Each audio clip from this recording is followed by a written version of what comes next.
Hey there, I figured that since you're allowing me to give you some tips about guardianship, that we should at least get to know each other a little bit better. And speaking of guardianship tips, I've got a great one for you at the end of this video that you won't want to miss. I want to tell you a story that I think you might be able to relate to. This picture was taken in December 2008. That's me holding my oldest daughter Katie, who is just 2 months old. I'm there with my wife Christy. Just 2 days earlier, we took Katie to the doctor because she had the sniffles. We were expecting maybe a script for antibiotics, but instead we were told that our daughter had a rare genetic syndrome called Cri-du-Chat, and that she may never walk or talk, and that she may need extensive medical care. And the doctor was right. In one instant, our life radically changed. And if you've experienced something similar, you know exactly what those young, tired parents who just received an unexpected diagnosis, who face an uncertain future, were going through at that moment. But you also know there was a silver lining to this story. A decade later, Katie's doing awesome. She attends an inclusion classroom with typical peers. She has 2 younger sisters, Willa and Matilda, and loves her dog and cat. After Katie's diagnosis, I started to look at life differently, and this had a big impact on my professional life.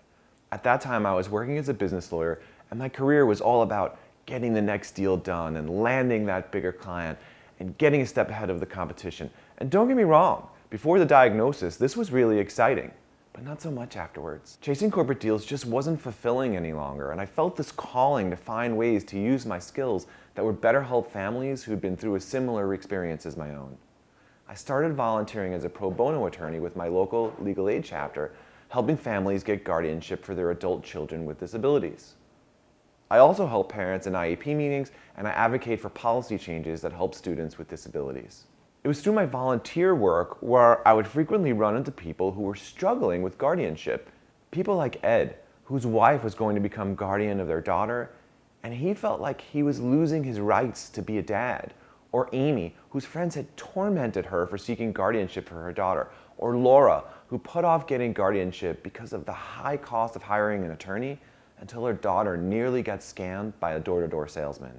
These are my people. And they were suffering from fear and worry about whether they were doing the right thing by getting guardianship. And I thought it was wrong and completely unnecessary, especially since, in most cases, all it took was a little guidance to get my friends back on track. Seeing dozens of parents in our community, parents just like you, become so anxious about getting guardianship is what inspired me to put together the resources you'll find at Guardian Project. Resources like our ultimate guardianship checklist. All the resources you'll find on the Guardian Project website are written from the perspective of a parent who has a child with a disability. Look, there are a lot of great lawyers out there, but unless you've experienced that one moment where you think you have a perfectly healthy baby and are told that you may not, you'll never fully understand what a parent who has and what their experience has been like. By now you probably know that I also run guardianship workshops, which is a low-cost way for parents to get guardianship for their kids with the guidance of an attorney. There's a small fee for that. Now, most of the resources on the Guardian Project website are free. And to help you feel less worried about getting guardianship, over the next few weeks, I'm going to be sending you a few of the resources that I think you'll find most helpful. But here's the thing I want you to know. It doesn't make any difference to me if you join our workshop or just use the free resources. If our workshop's a good fit for your family, then I'd be thrilled to support you in that way. If you just prefer to take advantage of our free resources, then I'd be just as happy to have helped you and your family on your journey through this process. Either way, you'll be getting access to excellent information, custom tailored for parents with children with disabilities. My goal is to simply be of service to our community, nothing more. Now this leads me to that tip I promised you. This tip's all about language and how you use it. You know how every industry, every profession has its own language? Think about where you work and the specialized terms or acronyms that you may use, and the disadvantage someone may have if they don't know the basic jargon of your industry. Well, the law's no different. If anything, lawyers and judges, being perfectionists by nature, tend to be a little bit more particular than most when it comes to using correct legal terminology. If you're getting guardianship, whether you end up hiring a lawyer, doing it on your own, or using a workshop like with Guardian Project, you're going to be making important decisions about the care of your child, and you'll be dealing with the courts for a long, long time.